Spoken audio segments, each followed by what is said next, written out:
A ver.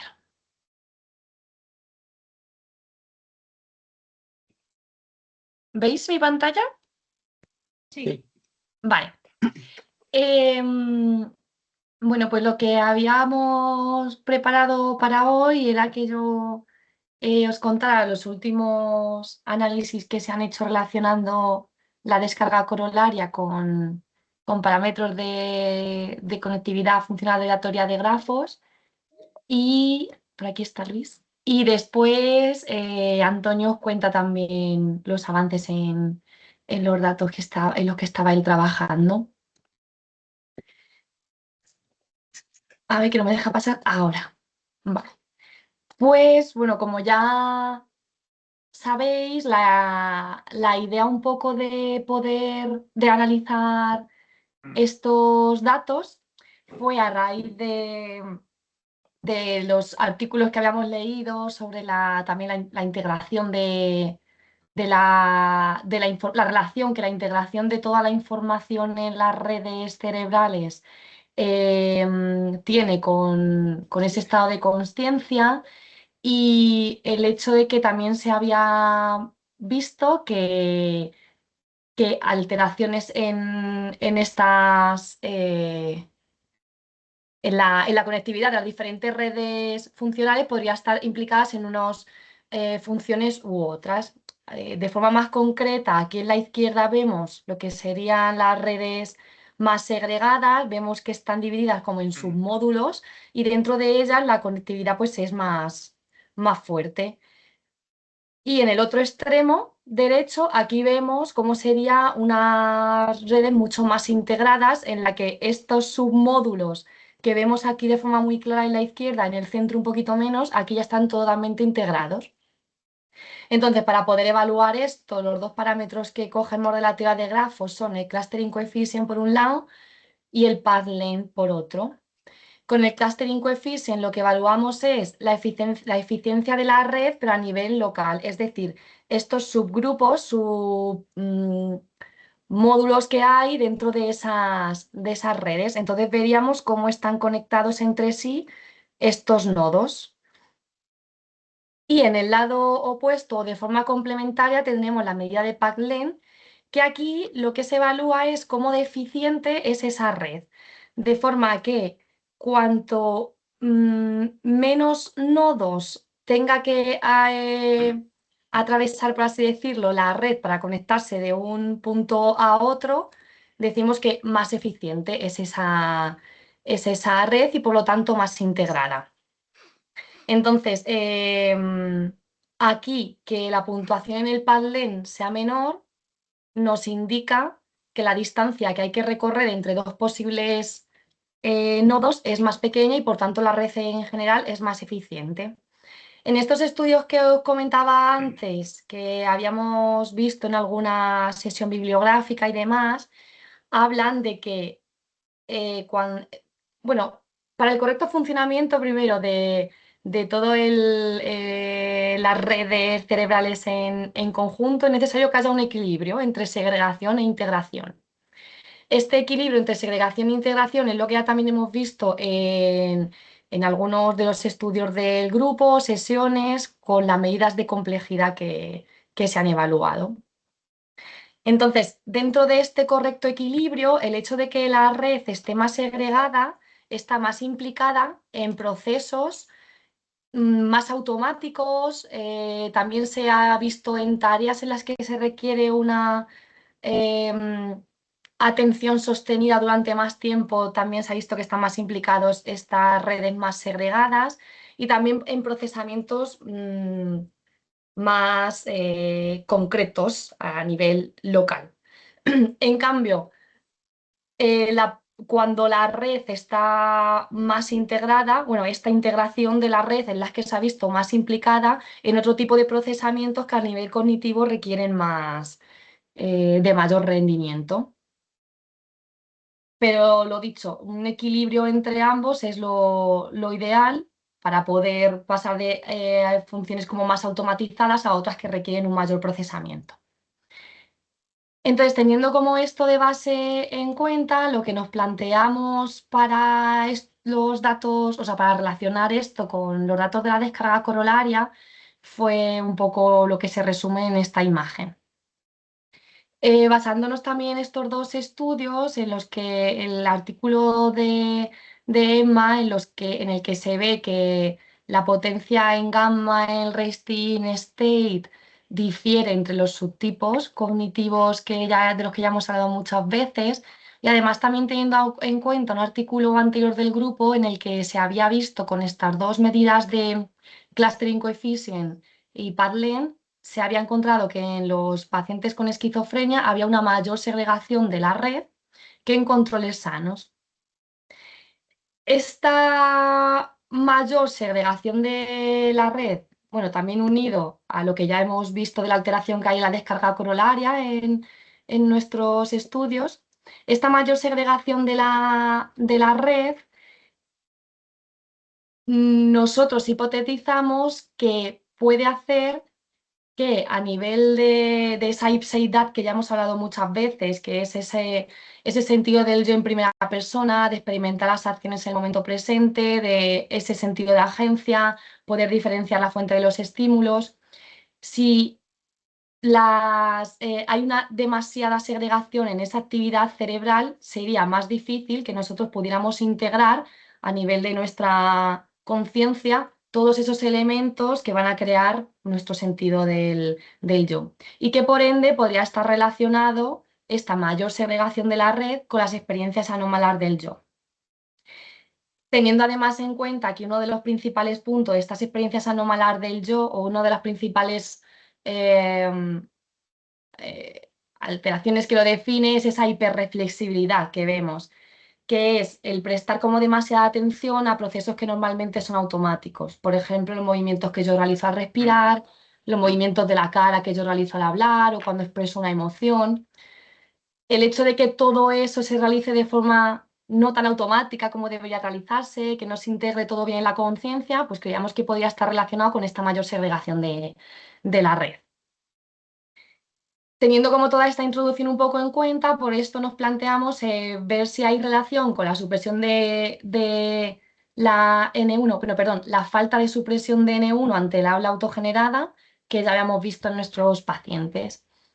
Y replicando los resultados, la muestra aquí se solapa parcialmente con los datos que ya tenemos publicados de la alteración de la descarga corolaria en los pacientes con esquizofrenia. Pues aquí vemos que esta supresión, o sea, la línea morada en la condición de habla y la línea amarilla es cuando la persona escucha su propia voz de forma pasiva sin realizar nada. Vemos que en pacientes con esquizofrenia se replica lo que ya habíamos visto, hay una supresión del potencial N1 cuando hablan, pero esa diferencia de potencial no es tan marcada como si encontramos en controles sanos, que aquí prácticamente el potencial no es inexistente, en cambio sí que encontramos en la condición pasiva que hay un potencial evocado ante ese estímulo auditivo. Esta supresión de N1, bueno, ahora la dejamos como a un lado y vamos a aquí. Esto es los resultados que encontramos en estos dos parámetros de grafos que os mostraba, o sea, que os comentaba al principio. El de la izquierda es el clustering coefficient y el de la derecha el padlen. Entonces, aquí vemos que en los pacientes hay mayor clustering coefficient que en los controles, es decir, que la red está más segregada, está como más distribuida en esos subgrupos, submódulos que veíamos al principio en esa imagen de la introducción. Pero además, si vemos cómo deficientes son las conexiones en la red en conjunto, en esos diferentes submódulos, en los pacientes es mucho menos eficiente, en el sentido de que tiene que recorrer una distancia mucho mayor para poder llegar del punto A al punto B que en controles sanos. Estos datos, junto con los de la supresión de N1 que os enseñaba antes, en los que hemos intentado correlacionar para este estudio, todo esto solo lo hemos hecho en la banda gamma. Y estas son las correlaciones que hemos encontrado. En el eje Y, en esta primera gráfica, está la supresión de N1 y en el eje X la segregación de la red. Esta correlación la hemos hecho solo en los pacientes. Entonces aquí vemos que cuanto mayor clustering coefficient, es decir, cuanto mayor segregación en la red, menor es la supresión de ese potencial N1, que la supresión del potencial N1 recuerdo que es lo que debería ocurrir cuando nosotros generamos un estímulo auditivo, cuando nosotros escuchamos un estímulo auditivo que nosotros mismos hemos generado. Entonces, mayor segregación de la red, los potenciales evocados ante la condición pasiva de escucha y la activa son más parecidos, por tanto la descarga corolaria funciona también peor. Y en la correlación de las puntuaciones y pase, aquí en el eje Y tenemos la puntuación total y vemos lo mismo, que cuanto más segregada está la red, mayor puntuación en la escala y pase. Que esto lo interpretamos como lo que os comentaba al principio, de esa dificultad para poder integrar los contenidos de la conciencia y que eso afecte pues, a ese flujo y a la ipseidad en general. Entonces, hasta aquí era lo que os quería contar de los últimos datos sobre esto. Y dejo de compartir. La correlación esa era en pacientes, solo en pacientes. Las dos son solo en pacientes, sí. Esta que os enseño son solo en pacientes, pero no he puesto la imagen en controles no daba significativa. No aparecía que correlacionara.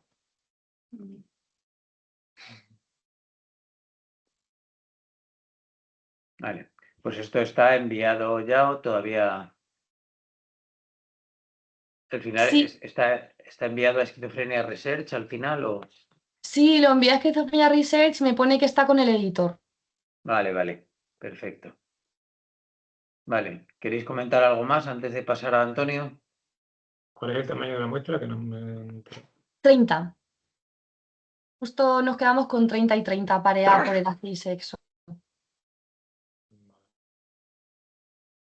Y pase sí que había alguno menos, se quedaba como en 20 y pico, como hay alguno que no la tiene, algún paciente, pero sí.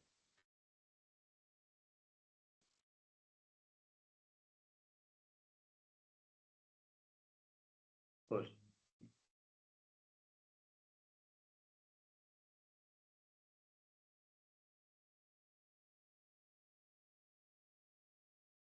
¿Se ve la presentación? Sí. Vale, pues... Bueno, básicamente, a ver si hoy cerramos ya el capítulo este de la ventana previa, la coherencia imaginaria en ventana previa.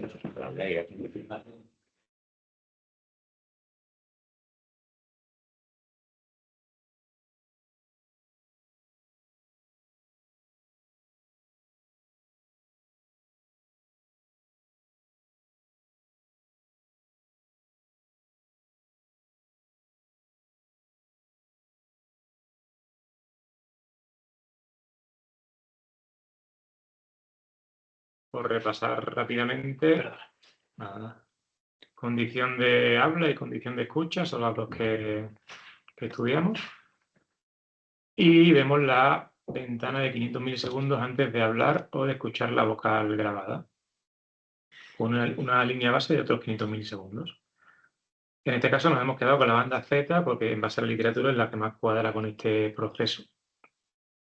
Y lo que analizamos es la coherencia imaginaria entre el área frontal, en este caso F7, y la zona temporal, que son los electrodos T7, TP7 y TP5.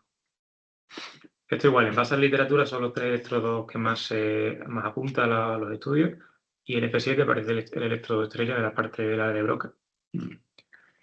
a lo mejor es bueno explicar un poquito por qué buscamos esta coherencia, es decir, que el mecanismo de la descarga consecuente se supone que es una señal que manda el área frontal al área auditiva para, de alguna manera, atenuar o eliminar las consecuencias sensoriales de la estimulación por el estímulo generado por uno mismo, valga la redundancia, ¿no? Entonces, la idea es que antes de que reciba, vamos, antes de que se mande la señal motora, es decir, de que el área de Broca diga, vamos a hablar, manda una señal que llega al área auditiva antes, se sincronizan y se elimina la consecuencia sensorial de la señal, ¿vale?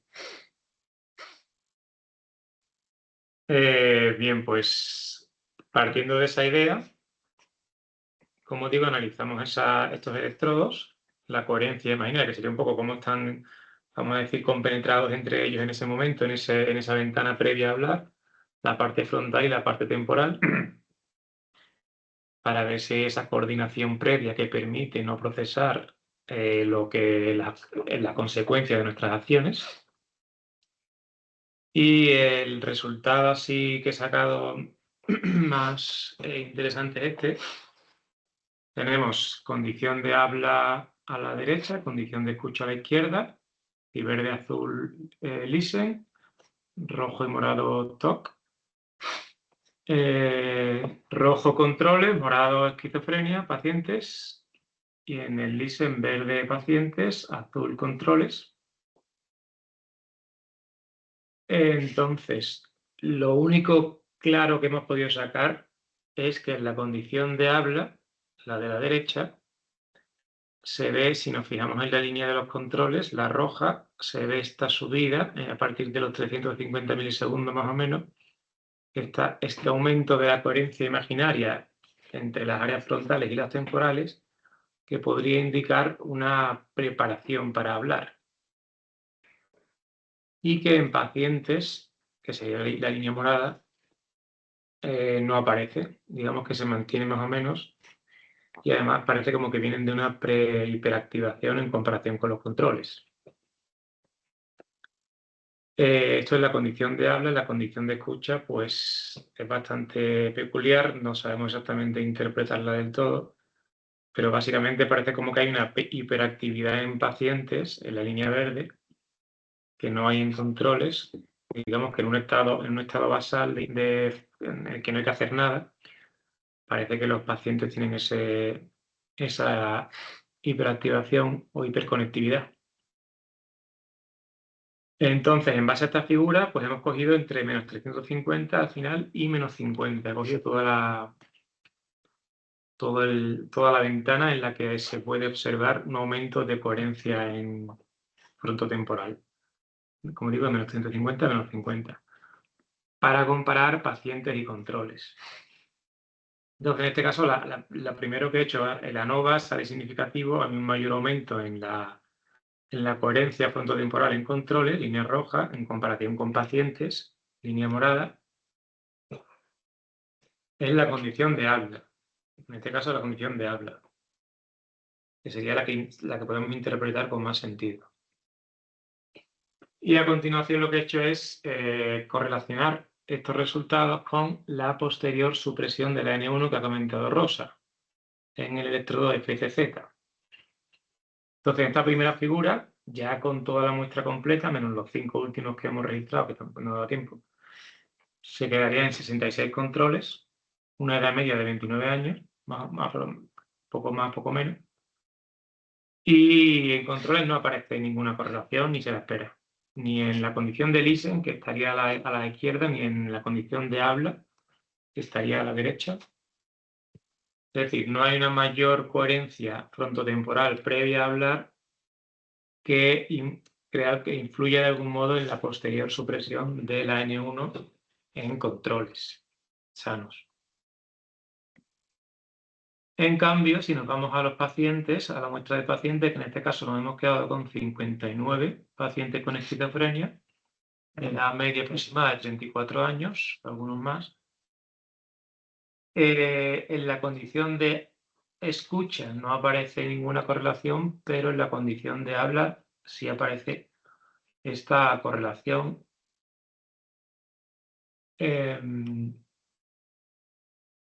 Que iría en el sentido de que a menor coherencia previa, peor es la supresión de la señal, de la N1. Cuanto mayor coherencia hay frontotemporal en Z antes de hablar, peor es la supresión de N1 que permite no procesar la consecuencia de nuestras acciones. Como digo, en la condición de habla, no en la de escucha, que se mantiene con la misma ventana, no aparece que se vea nada así llamativo.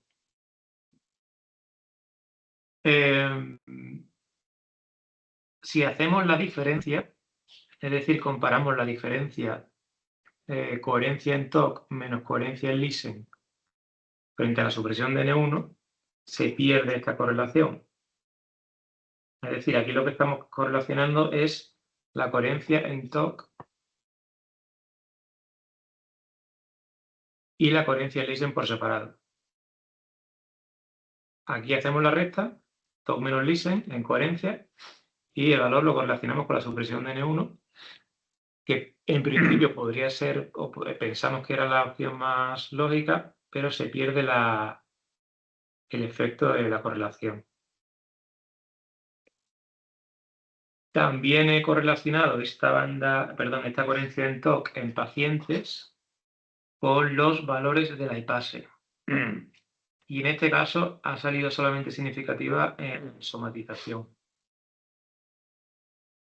Es decir, a menor coherencia frontotemporal en la condición, o antes de hablar, mayor puntuación en la subescala de somatización de la IPASE. Solamente en esa, las otras no llegan. Conclusión que sacamos. La primera, la conectividad en Z en listen no se relacionaría con la supresión en N1, ni en controles, ni en pacientes. La conectividad en Z en la condición de habla parece que sí se relaciona con la supresión de N1 solo en pacientes, no en controles. Es decir, el valor de esa línea morada en esa franja de 300 milisegundos correlacionaría con la posterior supresión de N1. A menor coherencia, menor supresión de la N1.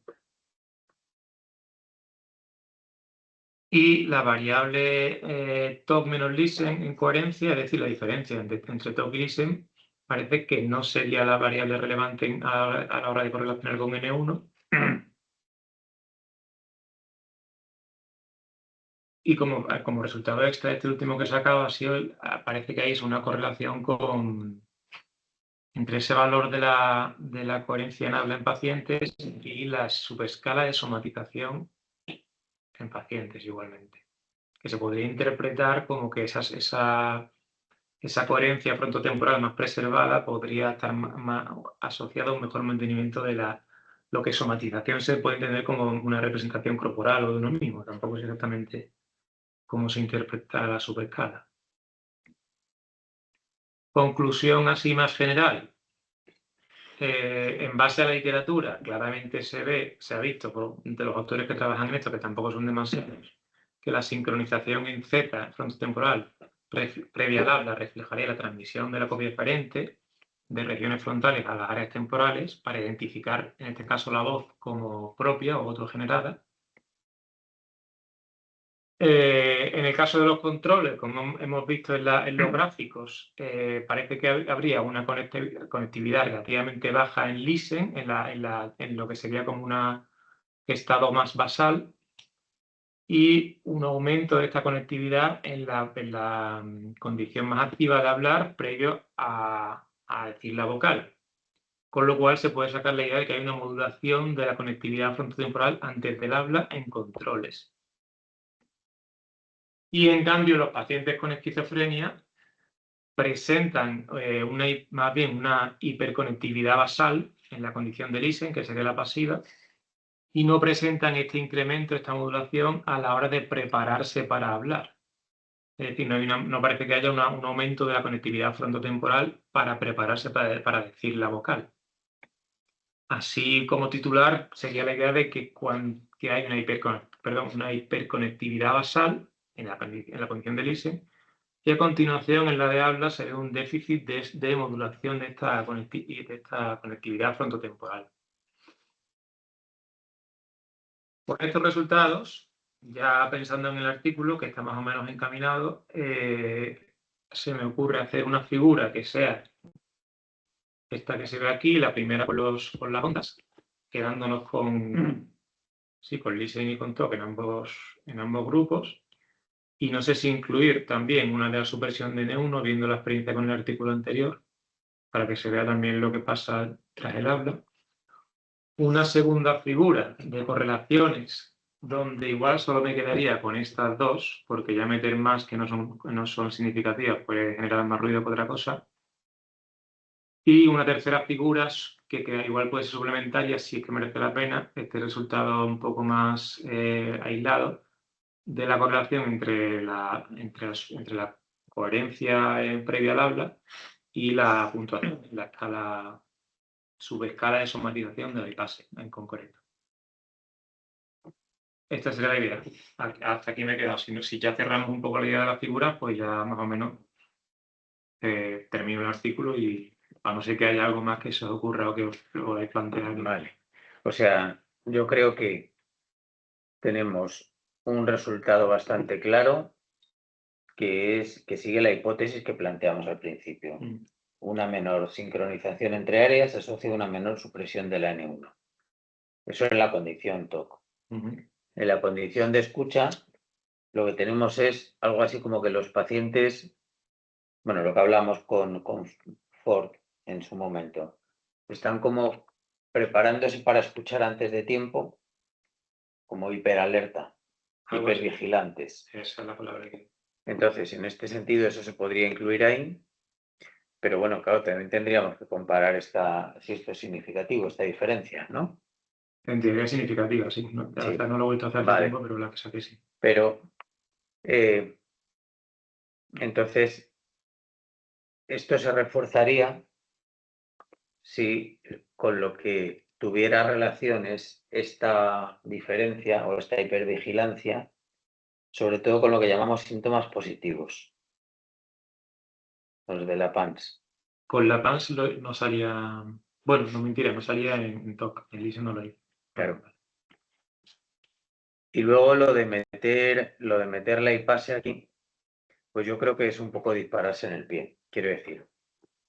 Sabemos que las puntuaciones IPASE se relacionan en una correlación significativa con la supresión de la N1.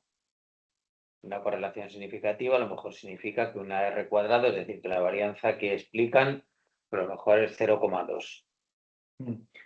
Si lo relacionamos con una cosa que se relaciona significativamente con la supresión de la N1, a su vez con otro 0,2, pues tendríamos que multiplicar 0,2 por 0,2 y nos sale 0,04. Que sería algo así como decir que lo que se relaciona con lo que se relaciona, pero claro, lo que se relaciona no es lo mismo. Simplemente es que aporta una variación. Entonces, más aún siendo una subescala y no siendo la total, yo creo que ahí no tiene demasiado sentido. Yo creo que en todo caso podríamos salvar los muebles tratando de correlacionar ambas cosas con la PANS positivo y con la BNSS negativo.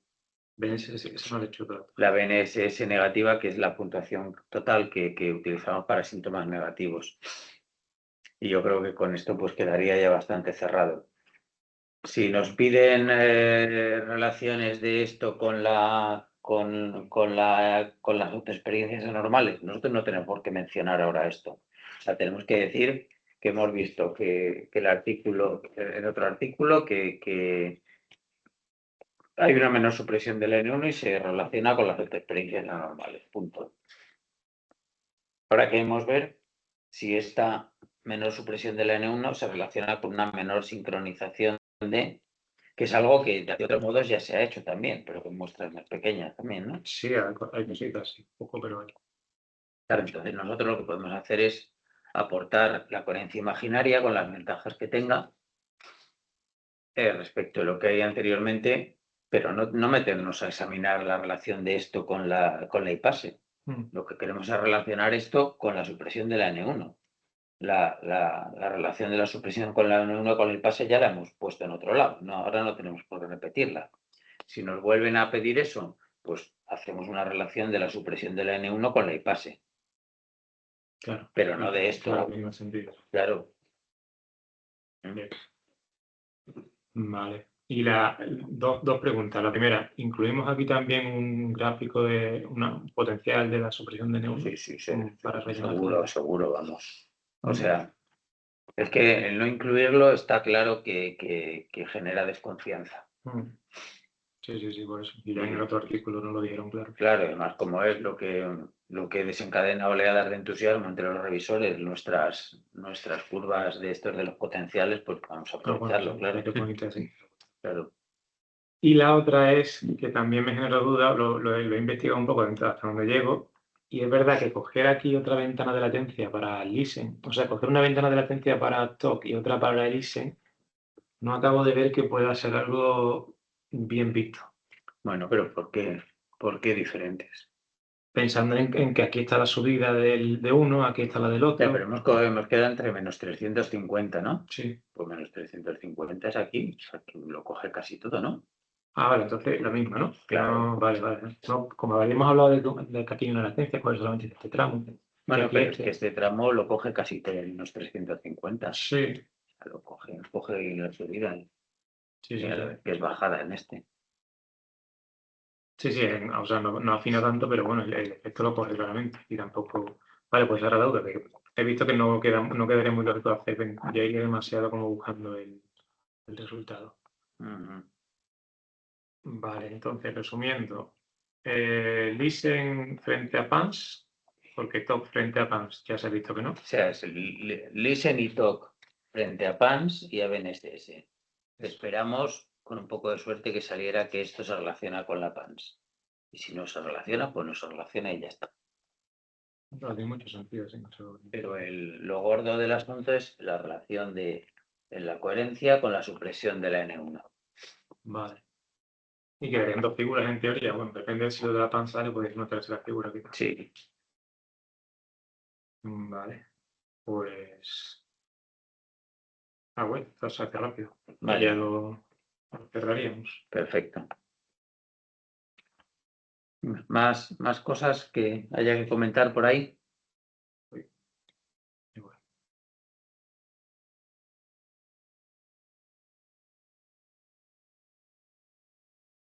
Nada.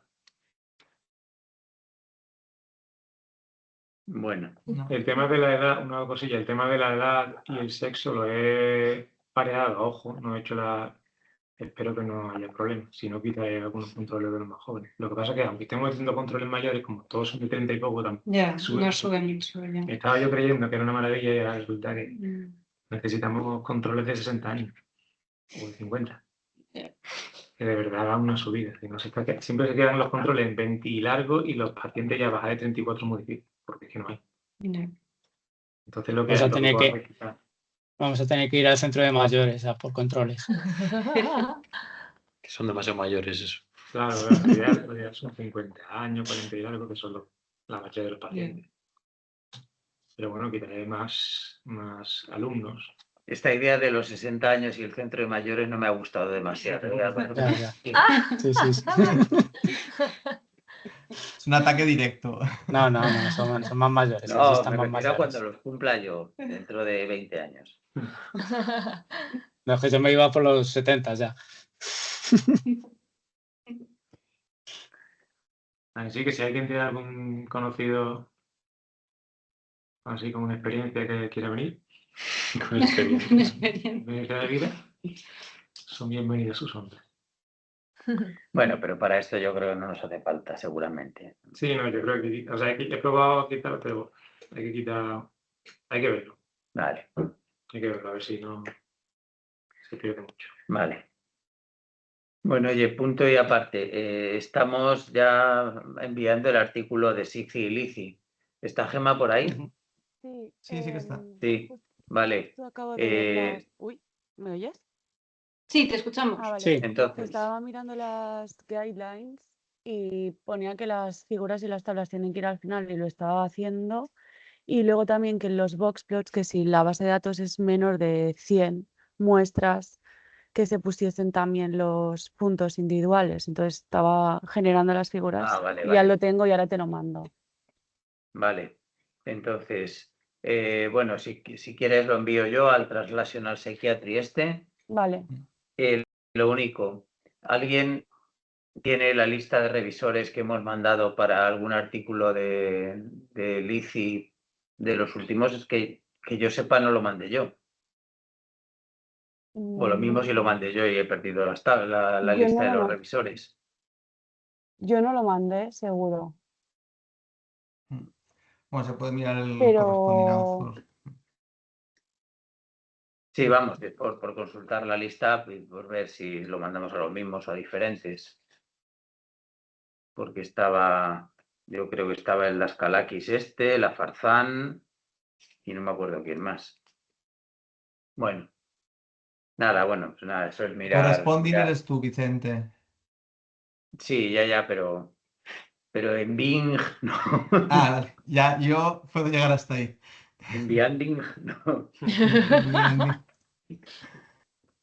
Vale, y una cosa que quería decir, Rosa, a ti quizás te interesa poner la afiliación de Salamanca, ¿no? Pues a lo mejor. Yo creo que sí, te irá bien. Claro, sí, muy Sí. lógico. Sí. Debería Sí, ir contando puntos sí. Pues de Salamanca. envíaselo a Gemma y que la incluya en la versión Vale. que está elaborando. Vale, pues ahora mismo te lo mando. Vale. Vale, pues yo voy haciendo la Y carta para una el cosa editor. más. Sí. Pone que en la title page hay que poner los estudios. Emma, entiendo que todo el mundo PhD, menos yo, Emma y Alejandro Roch. Sí. ¿Que tenéis MSc? ¿O ¿Qué un tenemos? máster? Máster, sí. Máster, sí. Ujú. Vale, pues ya está. Vale, pues nada, espero que me mandes esto y yo mañana lo dejo enviado. Vale, genial. ¿Vale? Bueno, pues nada, ya ¿Yo puedo tenemos. decir algo? Bueno, no, tú no. Lagarto. No, yo nada. Como sabéis, o no, yo acabo ya la carrera. Yo oficialmente soy médico. Ay, Enhorabuena. Y nada, te agradeceros a todos los que han estado conmigo estos 4 años que he estado como alumno interno de Sucede. Muchas gracias por vuestro cariño y por haberme acompañado en los primeros pasitos de la investigación. Y siempre llevaré dentro cuando esté investigando. Y nada, que os vaya muy bien a todos, a los que estéis presentes y a los que estéis presentes, a Vicente por enseñarme a ser moderado con la ilusión de investigar, de que fliparse.